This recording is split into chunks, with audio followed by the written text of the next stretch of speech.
प्रधानमंत्री नरेंद्र मोदी इस समय रूस की 2 दिवसीय यात्रा पर हैं।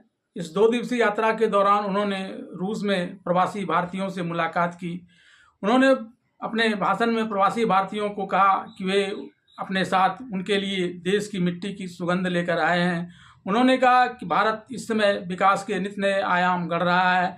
देश के लोगों की विकास के प्रति एकजुटता और प्रतिबद्धता को लेकर उन्होंने उदाहरण देते हुए कहा कि भारत ने 40,000 किलोमीटर रेलवे ट्रैक का इलेक्ट्रिफिकेशन किया है, जो भारत की एकजुटता और विकास के प्रति इसकी प्रतिबद्धता को दर्शाता है। प्रधानमंत्री नरेंद्र मोदी ने कहा कि देशवासियों की मेहनत का परिणाम दिख रहा है, तभी विश्व यह कह रहा है कि वाकई भारत बदल रहा है। उन्होंने कहा कि प्रवासी भारतीय अपनी मातृभूमि की उपलब्धियों पर गर्व से सीना ऊंचा करते हैं। आप विदेशी दोस्तों के सामने देश की उपलब्धियों की लिस्ट रख देते हैं और वे सुनते रह जाते हैं। उन्हें प्रवासी भारतीयों से कहा कि देश के 140 करोड़ देशवासियों ने यह करके दिखाया है।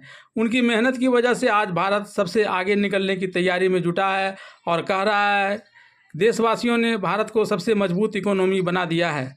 अपने संबोधन की शुरुआत में पीएम मोदी ने कहा कि मैं यहाँ अकेला नहीं आया हूँ, मैं अपने साथ बहुत कुछ लेकर आया हूँ। मैं आपके लिए अपने साथ हिंदुस्तान की मिट्टी की महक लेकर आया हूँ। मैं अपने साथ 140 करोड़ देशवासियों का प्यार लेकर आया हूँ। आज 9 जुलाई है। मुझे प्रधानमंत्री के रूप में शपथ लिए हुए आज पूरा 1 महीना हो गया है।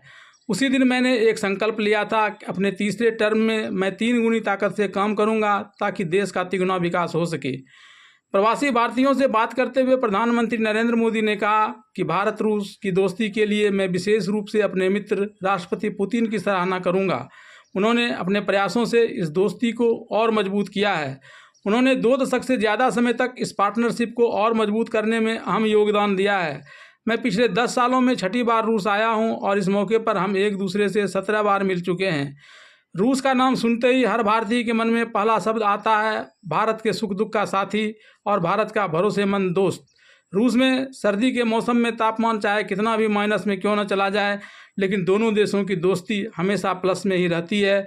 हमारा रिश्ता परस्पर मित्रता और भरोसे पर बना हुआ है।